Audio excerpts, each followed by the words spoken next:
درود، خیلی خوش آمدید به دوره طراحی سایت رستورانی با استفاده از HTML، CSS و JavaScript. این دوره در واقع این پروژه‌مون چند تا ویژگی داره. اول از همه بذارید ظاهر زیباشو بهتون نشون بدم. انیمیشن داریم وقتی اسکرول میکنیم و تمام قسمت‌های سایتمون انیمیشن گرفته. همینطور یه اسلایدر داریم برای قسمت نظرات مشتری‌ها و یه دونه فوتر. علاوه بر اون پروژه‌مون ریسپانسیو، همونطور که می‌بینید تمام قسمت‌های سایتمون ریسپانسیو شده و فقط دیزاین خالی نیست. با استفاده از جاوا اسکریپت هم انیمیشن دادیم و همین که گزینه افزودن به سبد خرید داریم. مثلا اسپیس دیگه رو میزنم به سبد خرید اضافه میشه. میتونم همه رو اضافه کنم به سبد خرید. به این شکل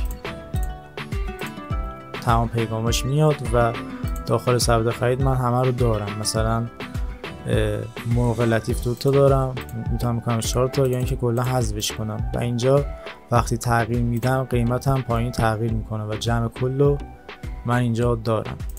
علاوه بر اون من میتونم که اینجا سرچ کنم، مثلا ماهی میخوام، وقتی سرچ میکنم ماهی رو برای من میاره، یا مثلا برگر میخوام، برگر میاره، یا مثلا پیتزا میخوام، پیتزا رو برای من میاره.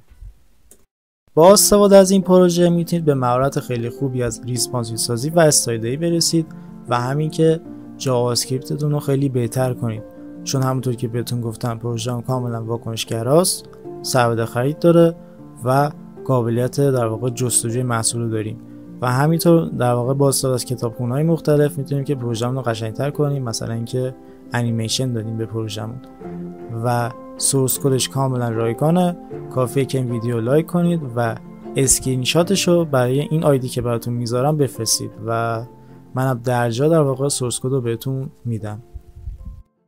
خب قبل از اینکه کارمون رو شروع کنیم بازم لازمه که ازتون خواهش کنم که ویدیو رو از داخل یوتیوب ببینید، از جای دیگه نبینید، یعنی اینکه دانلودش نکنید، چون که میخوام واچ تایم اون کانالم فعال بشه، پر بشه تا بتونم درآمد کانالمو فعال کنم و من در واقع نزدیک 900 تا شی داشتم به ربات‌های تلگرامی و اگه مثلا اون افراد از داخل یوتیوب میدیدن تا الان درآمد کانال من فعال شده بود.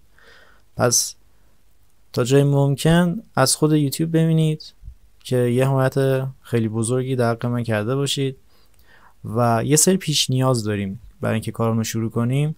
مثلا پوش اسست رو از داخل سورس کد بردارید که داخلش یه دونه فونت، در واقع یه پوش فونت، یه پوش ایمیجز یا همون تصاویره، این دوتا داخلشه، اینو بندازید داخل پروژهتون. و اینکه یه سری لینک داریم اینجا، لینک رو در واقع اسکریپت داریم که یه سری CDN هن برای نصب یه سری کتابخونه جاوا اسکریپتی و دیگه نیاز نباشه برید سرچ کنید اینا رو پیدا کنید بندازید داخل کدتون، از داخل سورس کد بردارید. به چه کارمون میاد؟ هر کدوم یه کاربردی داره، یکی برای سرچ، یکی برای انیمیشن، یکی برای کتابخونه مثلا افزودن به سبد خرید، مثلا اینجا سیمپل کارت، برای اینکه کد جاوا اسکریپتتون خیلی ساده تر بشه و پیچیده نباشه. به خاطر همین از این کتابخونه ها استفاده میکنیم که کارمون راحت بشه. پس این لینک ها و این اسکریپت ها هم بردارید و بعدش بیاین که با هم دیگه کارو شروع کنیم. یه دونه کامنت میذارم، میگم این هدر سکشنه، بعد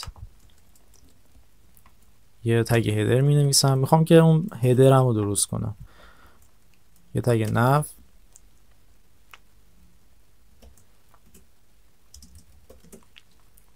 کلاس بهش میدم، کلاس نوبار،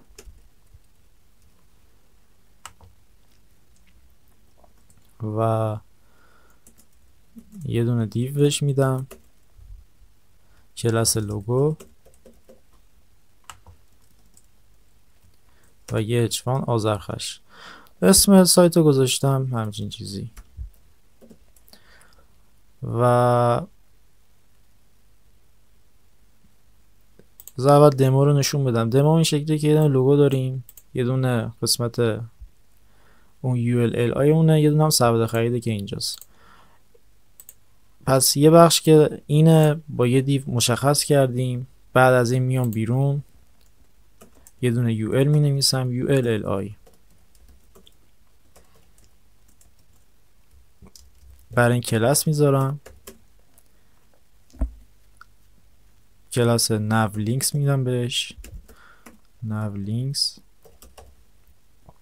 و گفتیم ده چیا داریم. اینا رو میتونیم لینک بدیم یا ندیم. من حالا چون وارد صفحه خاصی نمیشه لینک بهش نمیدم و اگه شما خواستید که مثلا صفحات دیگه هم طراحی کنید، مثلا صفحه درباره ما یا بلاگ، میدید که اینجا بهش اون لینک رو بدید. پس برای همین من فعلا لینک نمیدم، یه بلاگ خالی می نویسم. 3 تا هم بیشتر نبود که یکیش منو بود، یکیش هم درباره ما. منو و درباره ما. خب و از این میام بیرون دیگه، با این کاری ندارم و یه دونه دیو دیگه کلاس آیکونز رو اینجا بهم میدم. کلاس آیکونز و اینجا در واقع سبد خرید دارم. یه کامنت هم میذارم که مشخص بشه. یه هم در واقع کارت آیکون، کارت شاپ آیکون. اینجا قسمت آیکون سبد خریدمه که یکی از همین لینک هاست که این بالا دادیم. فونت آسا من دادم، نمیدونم کدومه اینا. فونت آسا اینجا دادم و ازش استفاده میکنیم برای آیکون ها. و یک کلاس کارت آیکون میدم برای اینکه توی CSS بهش استایل بدم و یه دونه آیکون رو استفاده میکنم، تگ آی برای آیکون ها. و اسم کلاس رو در واقع میتونید سرچ کنید توی سایت فونت آسوم، ولی من از قبل سرچ کردم و دارمش. فشاپینگه.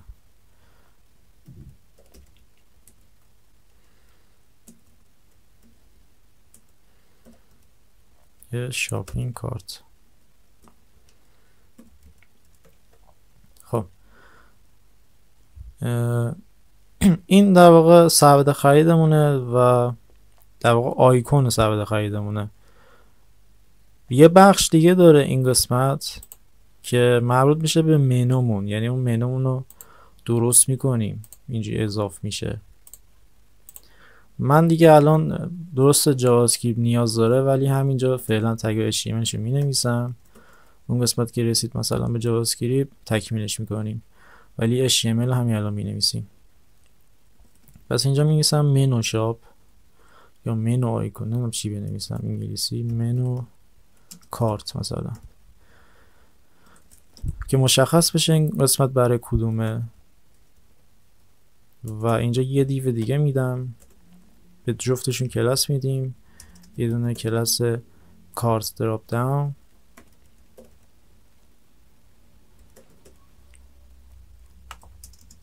و یه دونه کلاس کارت هدر.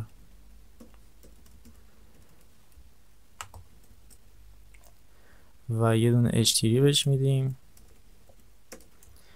که عنوانمونه مثلا سبد خرید. چون اینجوری میکنه سبد خرید. اینجا هست دیگه، یه عنوان گذاشتیم اینجا سبد خرید. یه آیکون زبدر هم اینجا کنارش هست. خب آیکون در واقع اینجا سایت چرا اینجوری شد؟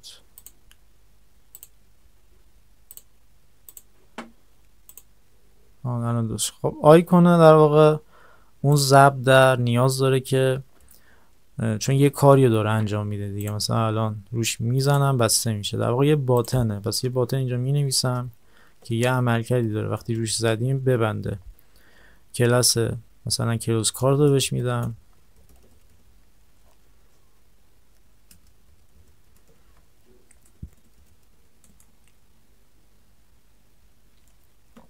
اینجوری بهتره. کلوز کارت رو بهش میدم و دیگه مثلا هم یه X بزرگ می نویسم. نیاز نیست بریم آیکون ضبط رو مثلا سرچ کنیم، همون X کارمون رو جواب میده. و یه دونه فانکشن هم میخواد در حوزه فقط HTML و CSS. قسمت آخر کلا اختصاص میدیم به جاوا اسکریپت. فقط یادتون باشه که الان اینجا باید یه دونه آن کلیک بهش بدیم. خب یه دونه URL میدیم، کلاس آیتم، کارت آیتمز و یه آیدی هم بهش میدم، چون که توی در واقع جاوا اسکریپت دوره نیازش دارم. کارت آیتمز. از این یو میام بیرون، یه دونه دیو نویسم کلاس در واقع کارت فوتر. یه فوتر هم داره اینجا، میبینید جمع کل، و یه باتن هم بعدش هست، در واقع باتن پرداخت. این فوتر همه، این باتن پرداخت. پس اسمشو میذارم کلاس در واقع کارت فوتر و فوتر. و دیگه گفتیم چی داریم؟ یه دونه پس یه دونه تگ پی می نویسم و مثلا می نویسم جمع کل. ای بابا چه اینجوری میشه؟ جمع کل. و بعدش مثلا یه دونه تگ اسپن. داخل اسپن در واقع تعداد رو میذارم. فعلا مثلا تعداد به صورت پیش و صفره. الان چنده اینجا؟ صفر تومان نوشتیم. پس یه دونه تومان هم این پایین می نویسم، اینتر میزنم و یه دونه تومان هم اینجا میذارم.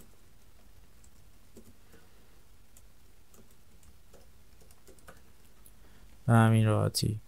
و بعد از این در واقع داخل همین دیو یه دونه در واقع از تگ پی میام بیرون، یه دونه باتن پرداختم داریم و پرداخت رو بنویسم. یه کلاس هم بهش میدم برای استایلی. کلاس هم مثلا چکاپ BTN.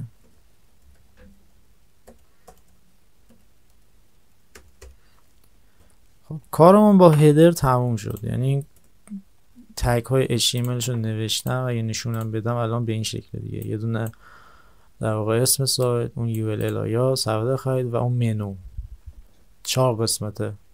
یه قسمت در واقع 3 تاشو که میبینیم، یکیش هم که وقتی روش کلیک میشه میاد، در غیر اون صورت نشون داده نمیشه. و تگ های HTML رو نوشتیم، بعد بریم سراغ استایل. اینم یادم رفتتون بگم، فونت رو اینجا استفاده کردم. اون فونتی که اینجا هست ویژه فونت، ویژه اساس فونت، اینجا استفاده کردیم. فونت تنها اسمش. و به این شکل اینم میتونید بردارید از داخل سورس کد. خب البته استفاده کردنش فقط به همین شکل نیست، بعد به فونت فامیلیمون بدیم. برای اینکه به فونت فامیلیمون بدیم کاری نداره. یه دونه اول از همه روش یونیورسال میگم که مارجین هم 0 باشه، پدینگ هم 0 باشه. مارجین و پدینگ رو 0 میکنیم، باکس سایزینگ و بورد باکس میذاریم. این دیگه توی همه پروژه ها من میذارم. همه پروژه ها این استایل دارن. فونت فامیلی هم من همیشه از فونت تنها استفاده میکنم. خب بعد از اون یه استایلی هم به تگ بادی میدیم. این استایلی که میدم استایل کلیه، بس نمیدونم یه کامنت بذاریم. نه نمیخواد ولش کن. یه تگ بادی دارم، دایرکشن میگم RTL، یعنی راست به چپ، چون پروژه فارسیه. و اوورفلو هم نمیخوام داشته باشم، هیدن، که اسکرول اتفاق نیفته.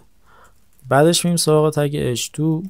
تگ H2 در واقع توی عنوان همه هست، مثلا منو آذرخش، غذاهای ویژه، تابلوی غذای آذرخش. اینا دیگه یه استایل مشخص باید بهش بدیم که یه دونه مشخص بشه کجا قرار بگیره و اینکه زیرش هم یه خط میندازیم. پس اینو باید درست کنیم. و اون موقع مثلا دوره فرانت دو من آموزش دادم، گفتم مثلا سودو کلاس ها رو داریم، میتونیم اینجوری اینج و خطا درست کنیم. هزار بار در واقع استفاده کردم توی پروژه مختلف و مثال های مختلف، فقط هم خط مثلا معمولی نیست. و البته این استایلش خود ویژه تره. بازم دوباره داخل همین پروژه استفاده میکنیم. تکست الاین، سنتر، میگیم که وسط بیفته، مارجین داشته باشه، از بالا و پایین 5 VH، چپ و راست 0، و اینکه فونت سایزش مثلا 30 پیکسل باشه. فونت ویتش بولد باشه، چون عنوان دیگه، عنوان رو بولد میکنیم. و اینکه پوزیشن ریلیتیو. بعدش میریم سراغ سودو کلاس که واسه سودو کلاس افتر میخوایم یه خطی بندازیم زیرش. هرچی من آموزش دادم در واقع استفاده کردم بلافاصله داخل پروژه، که بهتونم گفتم کانتنت میگیره. کانتنت رو یه مقدار خالی میدیم چون مثلا میخوام یه خط درست کنم. پوزیشن ابسولوت برای اینکه میخوام جابجاش کنم. و ریلیتیو به این دادیم که نسبت به این در واقع جابجاش کنیم، از این ارث ببره. باتم منفی 10 پیکسل برای اینکه بیفته پایینش. لفت 50% برای اینکه میخوایم بندازیم وسط. درصد کجا بود؟ و وید 20%. اندازه‌شو میگیم که 20% باشه. هیتش 5 پیکسل باشه. اینا دیگه اندازه هاشه، اندازه خطمون. و بک‌گراندش هم خب بک‌گراند معمولی نیست. لاین در واقع گرادینس داره. تو رایت نمیسیم، تو کاش می آورد نمیاره. تو رایت و ترانسپرنت میدیم بهش.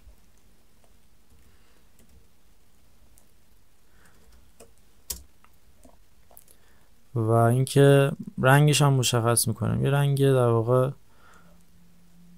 نمیدونم به میگن صورتی، میگن چی میگن، صورتی که نیست ولی چون رنگ رو نمیشناسم بهش میگم صورتی. ترانسپرنت هم که میدیم رنگ بک‌گراند رو میگیره دیگه. میگیم از صورتی بقیه‌اش هم رنگ بک‌گراند، یعنی که رنگ سفید میگیره. میبینید الان اینجا رنگ مشکی گرفته، بک‌گراندش مشکی بوده، اینجا مثلا سفید بوده. از رنگ صورتی به رنگ مثلا سمت چپ و راست ترانسپرنت میگیره، به رنگ بک‌گراند تغییر میکنه. و این H2 رو فعلا استشو دادم ولی اینجا H2 ندارم که نشون بدم فونت اونم، چون استفاده کردیم الان تغییر کرد و به همین راحتی ما درست میکنیم. یه انحلالی هم داره، بدون انحلال نیست. انحلال میتونیم با برد ریدیوس بدیم 5 پیکسل خیلی راحت. و اینکه ترانسفورم، چون وش وید 20% دادیم میدونید دیگه وقتی ویدو تغییر میدیم دیگه وسط نمیفته، جابجا میشه از خودش. برای همین مجبوریم که ترانسفورم بدیم. ترنسلیت x در واقع منفی 50% که بیفته وسط. دیگه الان این به تنهایی دیگه پاسخگو نیاز ما نیست و به همین راحتی میندازیمش وسط. درست کردیم اینو. یه کانتینر هم داریم که به همه سکشن ها میدم تقریبا، که مشخص میکنه مکس وید من 1200 پیکسل کل پروژم. یه مارجین هم میگیرم در واقع 0 و 10 VH. خب تا الان فقط در واقع استایل کل پروژه مشخص کردیم. الان تازه میریم سراغ هیدرمون.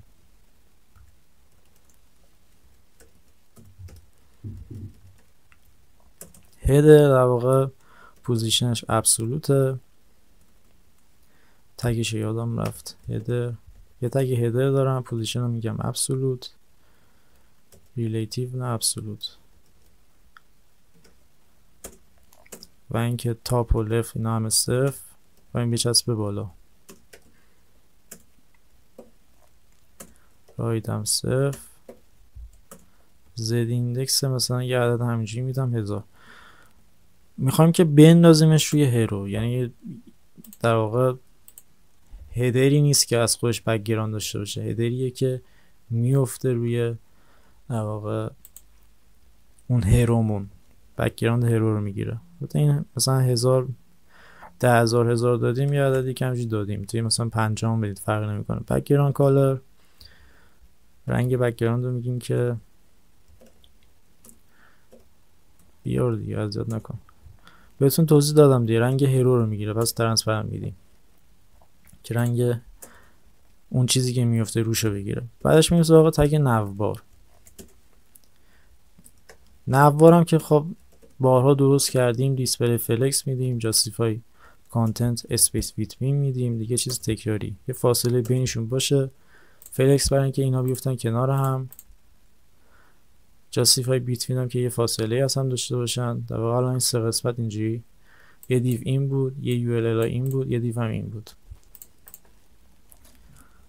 ال آیتم سنتر گفتن وسط و پدینگش در واقع 10 پیکسل و 20 پیکسل باشه.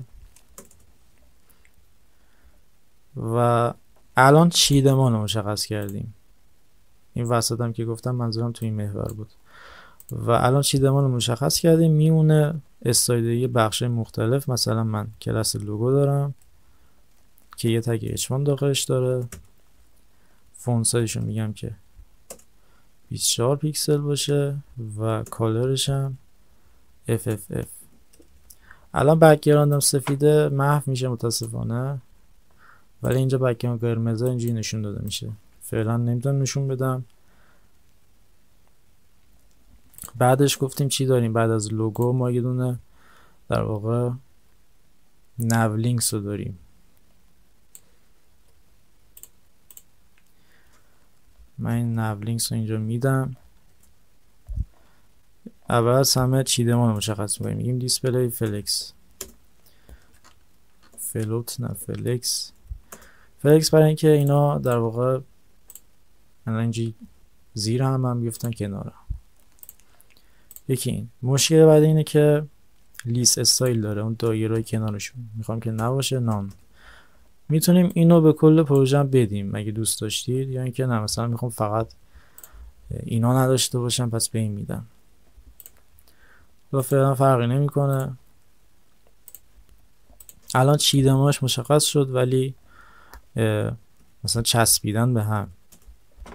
پس همین ناولینکس رو در واقع ال آی هایی که چسبیدن به هم رو صدا میکنم. میگم که فاصله اصلا بگیرید. مارجین لفت از سمت چپ 20 پیکسل. هر کدوم از سمت چپ یه فاصله میگیرن و اینجوری اصلا جدا میشن. بعدش میخوایم که خودشون رو استایل بدیم. الان فاصله دادیم، میخوایم که خودشون رو استایل بدیم. همینجا در واقع میگم که تکست دکوریشن نان. اون در تکست دکوریشن که نمیخواد، من ببخشید. تکست دکوریشن برای وقتی که لینک میدیم. من گفتم لینک ندادم به اینا برای اینکه نیازی نیست واقعا. حالا بذار لینک رو بدیم، شاید مثلا بعدا نیاز شد بذار لینک بدیم. نه نمیخواد ولش کن، چون واقعا نیاز نمیشه. کالر دوباره متاسفانه FFF میدم و سفید میشن و دیگه نمیشه نشونشون داد. و این کالر FFF رو دیگه نیاز نیست تکرار کنم. بذارید من اینو میتونم به کل هدر بدم برای اینکه تکرار نشه. هدر کجا بود؟ اینجا.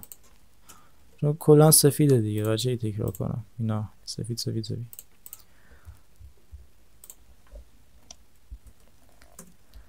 و فونت سایز تنها چیزی که تغییر میدم فونت سایز 16 پیکسل.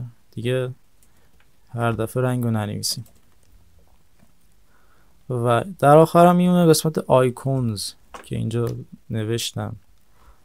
درستش کنم. قسمت آیکونز که اینجا مربوط میشد به منومون و سبد خرید. یه سبد خرید داریم و یه منو. و فعلا فقط استایل در واقع کلی میدم، منو رو درست نمی کنم. پوزیشن رو میذارم ریلیتیو. دیسپلی میکنم فلکس. و اینکه ال آیتم سنتر.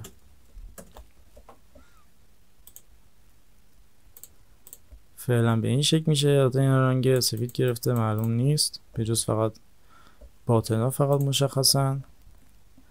و بعد از اون الان چیدمان رو مشخص کردم. آیکونز میرم سراغ آیکون سبد خرید. یه مارجین لفتش میدم 15 پیکسل. دیگه نچسب به سمت چپ، یه خود فاصله بگیره. فونت سایزمون 20 پیکسل. و کرسر پوینتر. و اینکه پوزیشنش هم ریلیتیو. بذارین چجوری میشه. الان نمیتونم نشون بدم باز چون که کلا اینا سفید شده. بذارید اول هم ما هرو رو درست کنیم، بعدش بریم که بقیه قسمت رو درست کنیم. خب پس دیگه اون قسمت در واقع یه دونه من اینجا دارم، منو کارت رو دیگه بیخیال میشیم. این قسمت رو فعلا بیخیال میشیم، کامنتش میکنم چون که همین که کلی استایل CSS میخواد و همین که با جاوا اسکریپت، یعنی ترکیبی از جاوا اسکریپت و CSS و همینطوری نمیشه درستش کرد. به خاطر همینطور مربوطه به این مثلا این قسمت ها که مثلا روی این میزنم اضافه میشه این به این بالا و به خاطر همین فعلا دست نگه داشتم که اون موقع آموزش بدم. پس کامنتش میکنم، این کامنت رو اینجا برمیدارم، این دیوه من بود اینجا میبندم. آره این قسمت رو کامنت کردیم دیگه، با این کار نداریم. از هدر میایم بیرون و یه دونه تگ در واقع جدید می نویسم و سکشن در واقع می نویسم. از این به بعد سکشن، هر قسمت یه سکشنه. اسم کلاسش رو میذارم هرو که مشخص بشه مربوط به چیه. کامنت هم همینطور میذارم و یه دیو می نویسم کلاس کانتینر. کلاس کانتینر دقیقا همون بود که نوشتیم، گفتیم ویدو مشخص میکنیم مکس وید و به عنوان تگ دومم میدیم و یه تگ دیو دیگه می نویسم که داخلش در واقع مشخص میکنم هرو کانتنت قرار داره، یعنی همون محتوا داخل این قرار داره. اینو که میدونید چیه، در واقع بک‌گراند میگیره، این بک‌گراند رو بهش میدیم. این هم که گفتم مکس وید رو مشخص میکنه، این هم که محتوا داخلش قرار میگیره. این سه تا تگ اصلی سکشن ها، در واقع هر سکشن سه تا تگ اصلی دارن و تعجب نکنید بگی آه چه خبره. اصولش اینه، راحت ریسپانسیو میکنیم و اونا که به من پروژه زدن میدونن چی میگم. محتوا چیه داخلش؟ در واقع یه دونه ایمیج دارم. چرا بهش دیو میدم دوباره؟ چون که میخوام ایمیج رو مثلا جابجا کنم، آقا بگم کجای صفحه قرار بگیره، بخاطر این بهش دیو میدم. خب این ایمیج من که داخل دیو قرار گرفته و کلاس بهش میدم. کلاسی که بهش میدم مثلا البته کلاس نمیخواد، کلاس همون هرو ایمیج که دادم بهش بسه. مستقیم میام سراغ ایمیج و یه آلت بهش میدیم که مثلا میگم یه اسم برگر می نویسم برای سئو مناسبه و از این میام بیرون. یه تگ دیو دیگه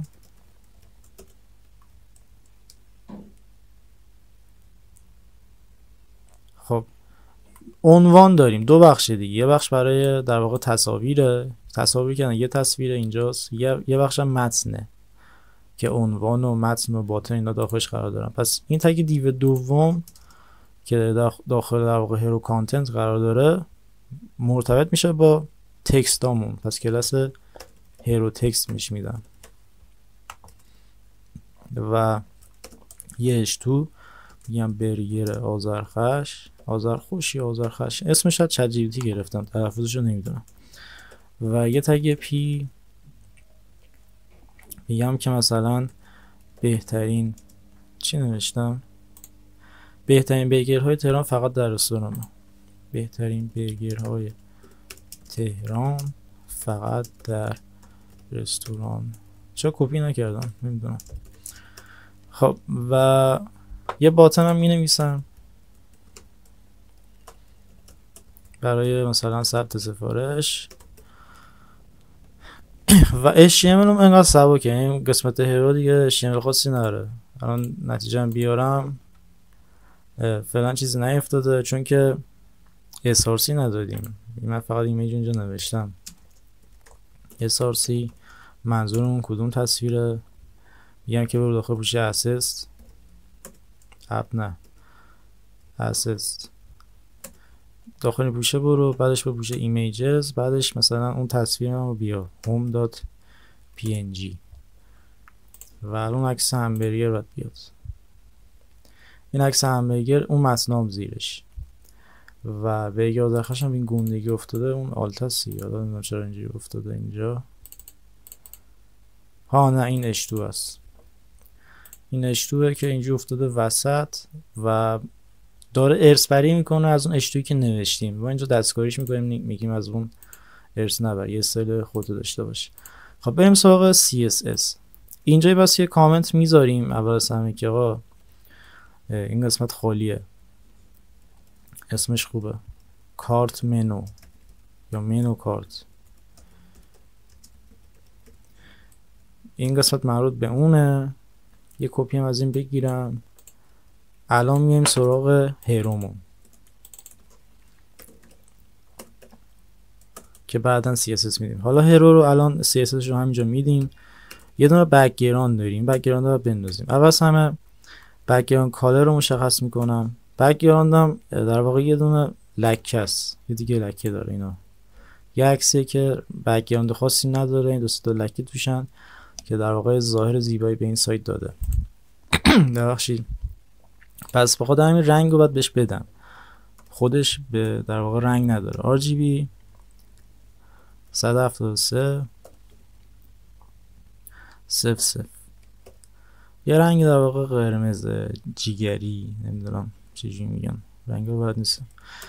و حالا میریم سراغ تصویرمون، بک‌گراند ایمیج میدیم URL و پوشه اسست و ایمیجز و هوم و هوم ماسک دات png فایلمه. اینجا در واقع صداش میکنم و اگه الان بیاریم به این شکل میفته و اون لکه ها معلوم نیست. الان چرا معلوم نیست؟ چون که همینطوری نمیشه بهش رنگ بدی که بیفته روش و یه کاری کنیم که رنگی بیفته روی این بک‌گراند. برای این کار نیاز داریم به مثلا بک‌گراند بل مود و اینجور داستانا. پس بک‌گراند در واقع بذار کامل بنویسم، بک‌گراند اینو میذاریم روی در واقع مولتی پلی و بعد فیتش کنیم. بک‌گراند سایز کاور، بک‌گراندمون به درستی نمایش داده بشه. بک‌گراند پوزیشن سنتر، کلا استایل مشخصیه که به همه در واقع اینجور بک‌گراند ها میدیم، بک‌گراندی که مثلا توی هیرو استفاده میشن. یه پدینگ هم بهش میدم مثلا 150 پیکسل و 20 و 100 پیکسل و پوزیشنش میذارم ریلیتیو و اینکه یه هیتی هم بگیره. هیت مشخص که 90 ویش از این بیشتر نشه. و اگه نتیجه رو بیارم به این شکل اینا افتادن. اینو که دادیم در واقع لکه افتادن و سنترش کردیم و هیتو کمش کردیم و تصویرم که به درستی افتاده اینجا روی این لبه. الان که به خوشگلی افتاده اینجا من کلی سرکله زدم و این اندازه دستم بیاد که دقیقا اینجوری بیفته. خب بعدش میریم سراغ هرو کانتنت که مربوط میشه به اون بخشی که در واقع محتوام داخلشه. چیا داخلش بودند؟ یه دونه تصویر داخلش بود و یه دونه اون بخش کانتنت رو درست نوشتیم. بذار اینجا چک کنم که یه کپی هم بگیرم. یه بخش این بود که یه ایمیج داخلشه، یه دونه این که تکست ها اون داخلشه. اول همه کلش رو میگیم که فلکس شه برای اینکه بیفتن کنار هم. چرا باز فلوت بابا نکن. خب بعد جاستیفای کانتنت اسپیس بیتوین و اینکه راینت سنتر، بعد رو تکست. میریم سراغ در واقع قسمت تکستامون. مکس فیت 50%. چقدر وید بگیرم؟ 50% وید بگیرم، یه مشخصه دیگه. تکست الاین سنتر. الان تا همین الان نشون بدم به خاطر این فلکس و این چیدمانی که دادم الان افتادن کنار هم، این افتاده این و این افتاده این. به خاطر فلکس و اینجور داستانا که بارها استفاده کردیم. اگه توی فلکس و چیدمان و نمیدونم ریسپانسیو اینا مشکل دارید، بذار من همین الان یه نشون بدم بهتون، یوتیوب بیارم.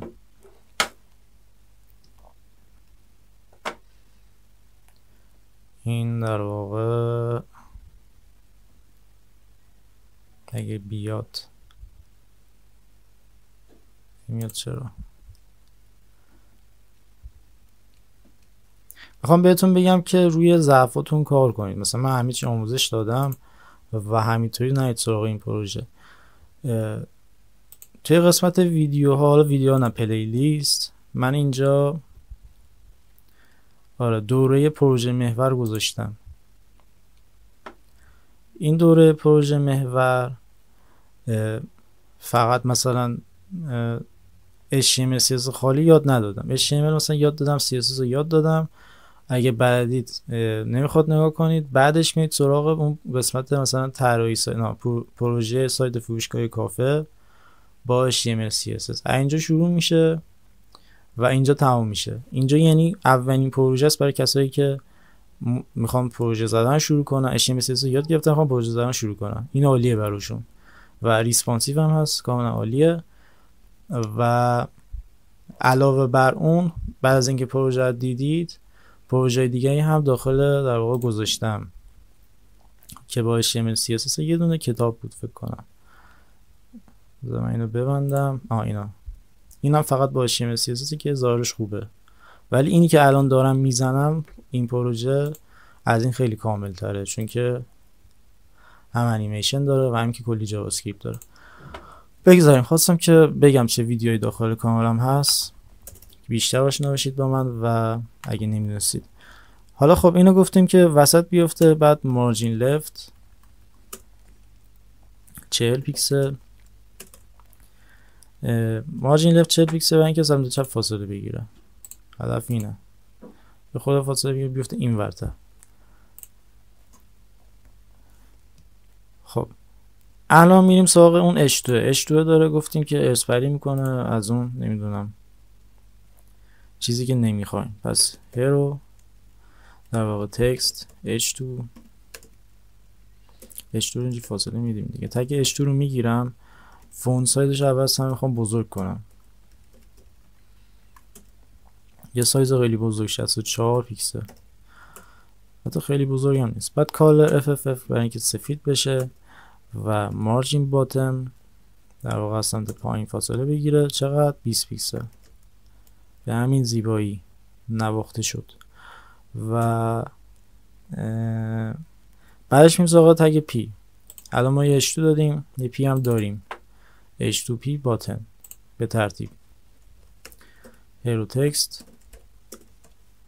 تگ پی، فون سایز یه تکراریه 18 پیکسل، کالر و مارجین باتن. یا برای اینکه فاصله بگیرن پایینشون، مثلا این از این بالا فاصله بگیره، اون از اون فاصله بگیره، اینجوری. الان به این شکل شد. چقدر فرق کرد؟ یه استایل معمولی. و یه باتن هم داریم. همینو کپی میگیرم، این سراغ باتن،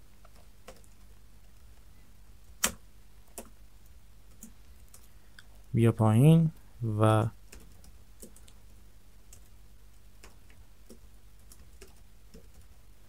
بک‌گراندشو در واقع بک‌گراند کالر بهش میدم. اول اصلا بک‌گراند میکنم سفید، اینجا من دادم دیگه.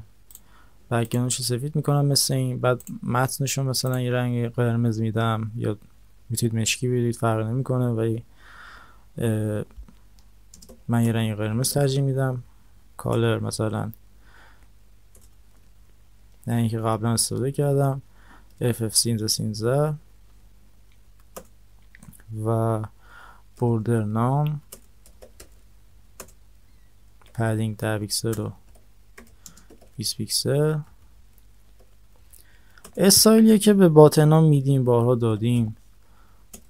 از این قشنگتر هم میتونیم باتن درست کنیم. باتن های قشنگتری هم هست تو پروژه مختلف، ولی حواستون باشه که به تم پروژه هم بیاد. اگه خواسته باتن های دیگه استفاده کنید، به این تم حتما باید بیاد. بورد 5 پیکسل برای اینکه گرد بشه دور و برش، گرد پوینتر که برای اینکه اشاره بشه. فون سایز و پدینگ اینا که چیز معمولی هستن، چیز خاصی نیست و به همین راحتی میشه شبیه این. یه بورد ردیس و یه رنگ و یه بک‌گراند و یه پدینگ، یعنی اصلا چیز خاصی نبود. این خط زیرش باید بیفته، احتمالاً یه اشتباهی اینجا صورت گرفته. H2 after رو من اینجا درست دادم، یعنی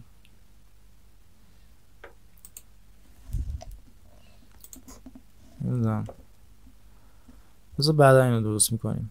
فعلا بذار هرو رو تکمیل کنیم. بعد درست که ندادم، بعد درستش کنم. یه دونه ایمیج هم میمونه دیگه. الان ما همه چی اوکی کردیم، این ایمیجه یه خورده باید تغییر کنه.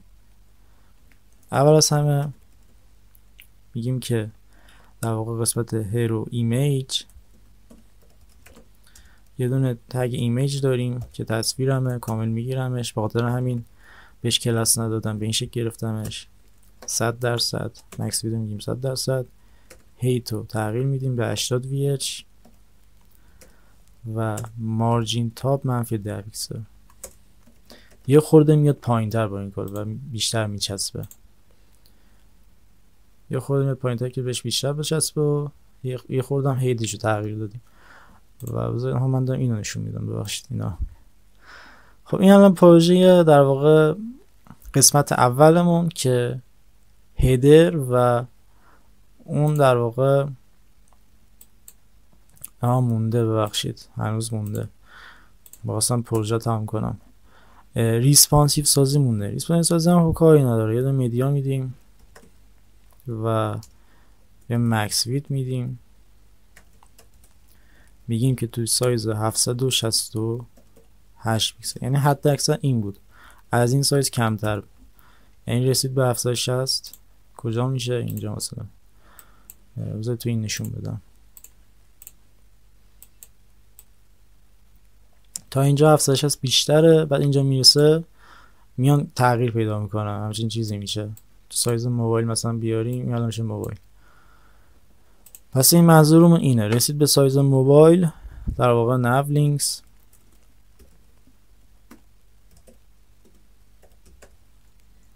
و سراغ آیکون ها میرم اول از همه و میگم دیسپلی نان، اینو نشون نده. همزمان دارم استایل در واقع چی میگن، یه اسمی داره، استایل هرو و اون هدر رو با هم میدم چون که رو همن دیگه. یه منوی همبرگر داریم، همبرگر. این منوی همبرگر دیسپلی بلاک و کلاس کانتینر. خب بعد در واقع فلکس دایرکشن میکنم کالم، برای بیفتن زیر هم، و تکست الاین سنتر. کالم که میکنیم دیگه از این حالت کنار هم بودن در میاد و میفتن زیر هم. البته کانتینر نباید بدم، بعد به هرو کانتنت بدم، ببخشید.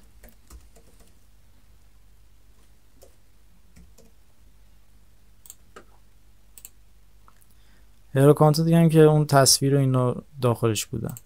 بعد اون متن الان رفته زیر، برای اینکه متن رو از اون زیر در بیاریم بگیم که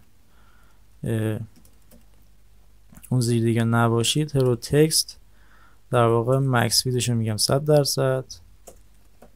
اول از همین که از 50 به 100 تغییر میدم. بعد مارجین باتن میدم، از سمت پایین میگم فاصله بگیرید بالا 30 پیکسل. بعد مارجین لفت 1 پیکسل و هرو در واقع میرم سراغ تگ H2، اونم استایل میدم. فون سایزش رو میکنم 28 پیکسل. از در واقع اون سایز به اون بزرگی به 28 تغییر میدم. تو سایز موبایل باید همش تغییر کنه و الان اوکی نشده وضعیت همچنان، چون که این عکسه تو مخه. این عکسه باید هم بریم بالا و هم که کوچیکش کنیم. به خاطر همین این هرو ایمیجی که اینجا استایل دادم رو میگیرم و تغییراتی که میدم اول از 100 میکنم 90، هیتش رو به جای 80 میذارم 50 و برای اینکه ببرنش بالا به جای 10 میگم منفی مثلا 120 پیکسل. به این شکل میکشنش بالا.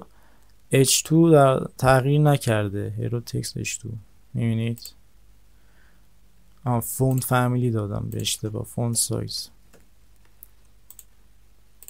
و الان اوکی میشه و یه خورده فرق داره با این، نمیدونم چرا. خب برای اینکه بکشیمش بالاتر اینو میکنیم سی. توی این نه این. الان یه خورده بهتر شد، فقط نمیدونم چرا این فاصله ها اوکی در نمید. آها به خاطر این قسمت هست. اینو اگه اوکی کنیم تمام میشه. بذاریم در واقع هدر تکمیل بشه دیگه، اینم اندازش اوکی میشه. به خاطر این مانع داره و نمیره بالاتر.